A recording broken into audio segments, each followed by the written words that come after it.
The video you are about to watch contains health answers that most doctors are not willing to talk about and don't want you to know.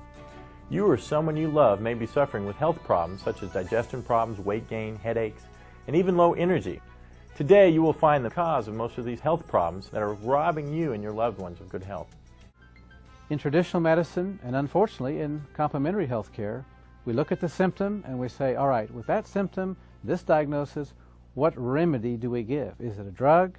Is it surgery? Is it an herb? Is it colonic therapy, acupuncture? What is it? But we fail to ask the primary question, the basic question, which is, what is the cause?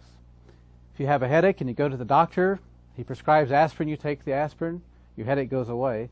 What would logic tell you as to the cause of your headache? Well, that's simple, aspirin deficiency. And yet, there's no such thing. We do not get a headache due to a salicylic acid deficiency.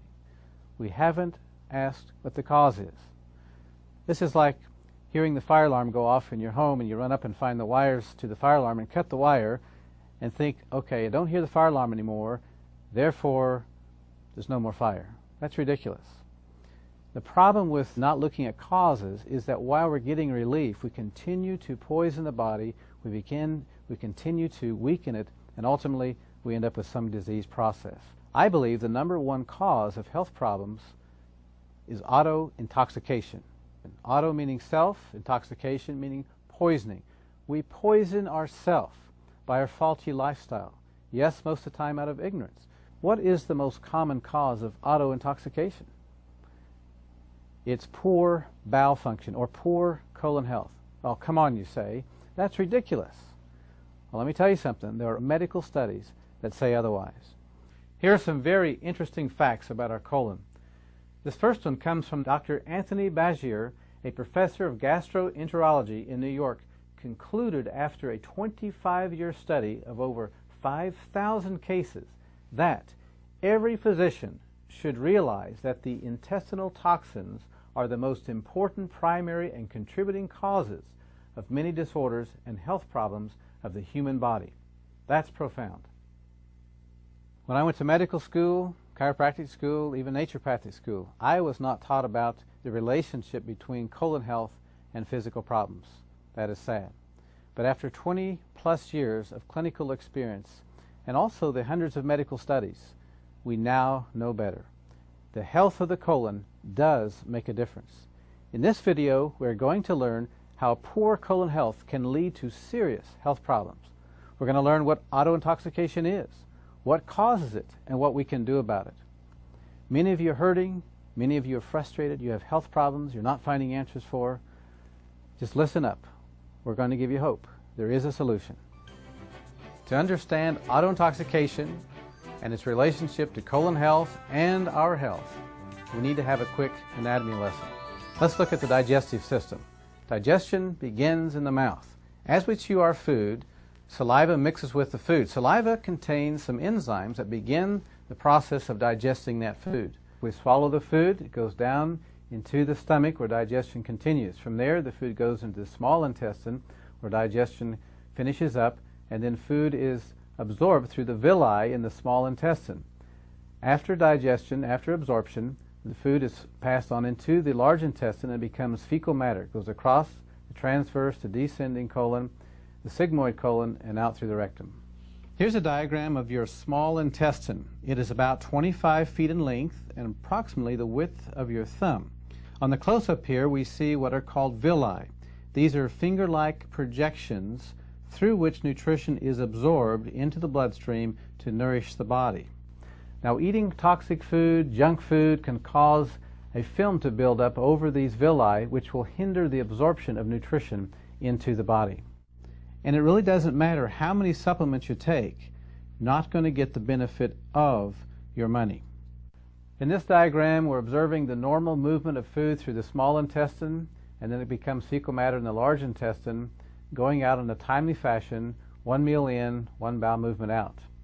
In this diagram, we're observing a sluggish bowel in which several meals are backed up in the large intestine, which is the result of constipation and certainly produces toxic bowel syndrome. You're supposed to have 2 to 3 bowel movements a day if you're eating 2 to 3 meals a day. The bowel movements should be effortless, odorless, and well-formed, and leave you with a feeling of satisfaction and cleanliness when you're finished. Dr. Norman Walker, who by the way died at the age of 109, was one of the foremost pioneers in colon health. He stated that out of 100,000 autopsies that he had attended, there were less than 10% normal colons. Dr. William Hunter said, "The colon is the sewer system of the body, but with neglect and abuse it becomes a cesspool of toxins that spill over into the body."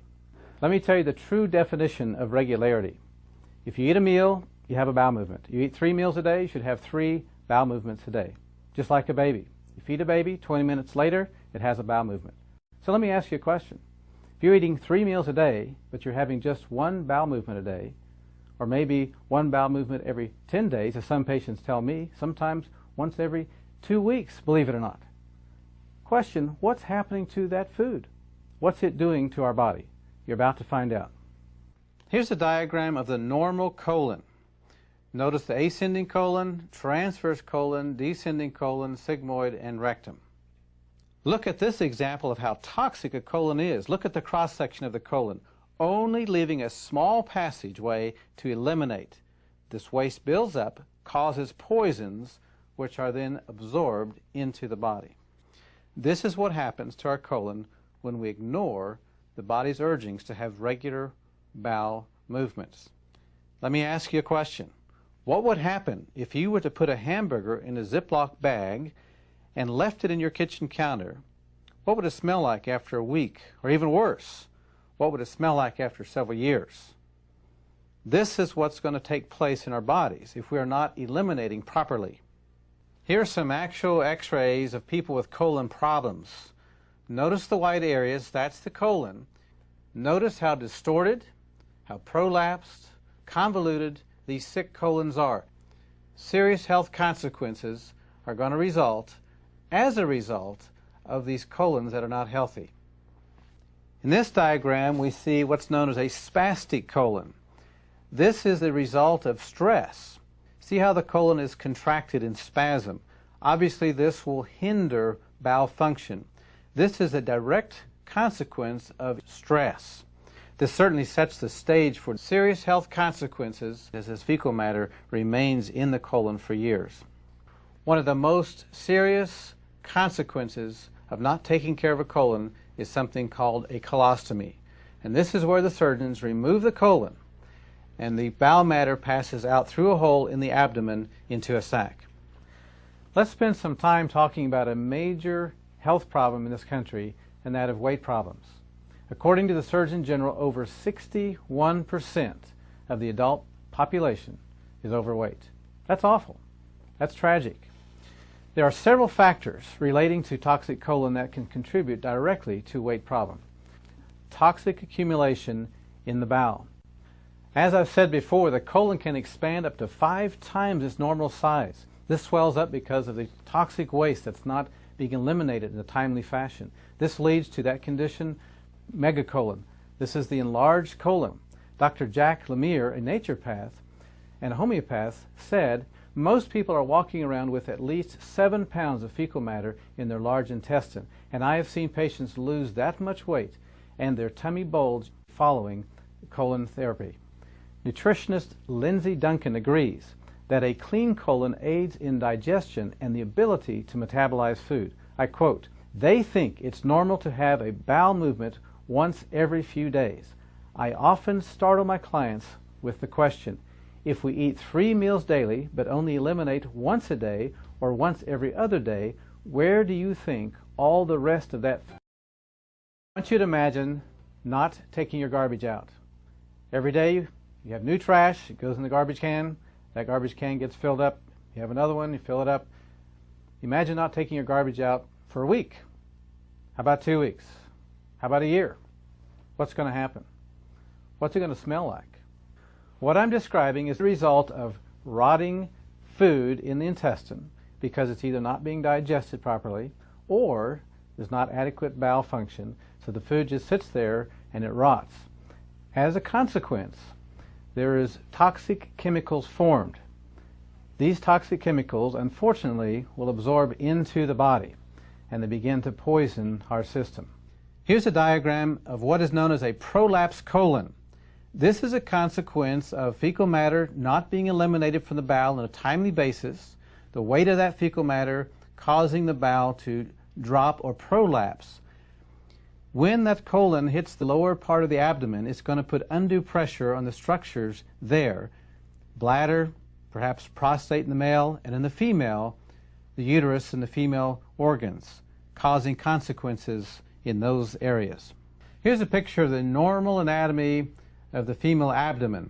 Notice the uterus, the ovaries, and then the colon.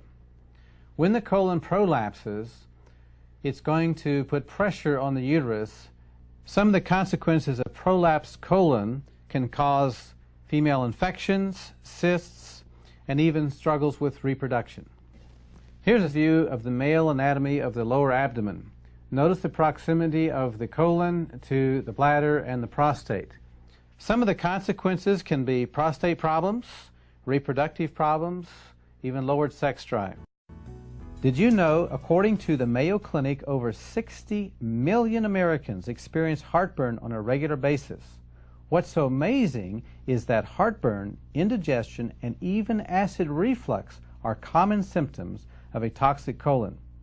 Yet we keep ignoring the actual cause. There are 5 main avenues of waste elimination from the body. The first avenue of elimination is the colon. Another condition that can result of toxic bowel syndrome is called megacolon. Now, megacolon is when the colon of normal size expands up to 5 times its normal size. This is simply due to poor bowel function, not eliminating on a timely basis. As a consequence, the toxic debris sits in the colon for days, perhaps, and weeks, we don't know.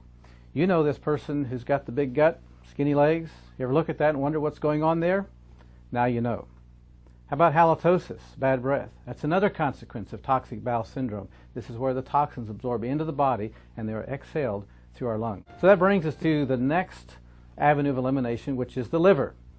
The liver is designed to filter the blood. If the colon becomes plugged up and we have this rotting material, it's got to overflow somewhere. The liver is the first one to get it, and we'll have certain symptoms that can result from that. For example, headaches. This is simply the brain crying out because it doesn't like this toxic blood that the liver is not filtering. Low energy. We can even have memory problems because if the blood is toxic, we don't think as well. Lowered sex drive, cholesterol problems. The liver is the primary gatekeeper of the blood fats, and if it's congested, it can struggle to maintain our cholesterol level. Even joint problems, and the next line of defense is the kidneys. Since the colon, the first line of defense, is not able to handle it, then somebody else has to. So now we have the kidneys are overloaded. Going to have kidney problems. Consequence of that can be blood pressure problems, even low back pain. What's the next avenue of elimination? The lungs. The lungs can also get in on the act of having to deal with some of these toxins. We already mentioned bad breath. How about asthma, allergies, even our skin? The skin is one of the largest organs of waste elimination of the body. But if the colon's backed up and the liver's backed up, the skin becomes a relief valve for the liver and for the kidneys. And so we're going to have skin problems, all a consequence of poor bowel function. Let me ask you a question. If you're taking a bath or a shower every day to keep the outside clean, why wouldn't you want to keep the inside clean too? It just makes sense. This whole auto-intoxication process can lead to premature aging, never mind disease. Remember, we age from the inside out, not the outside in.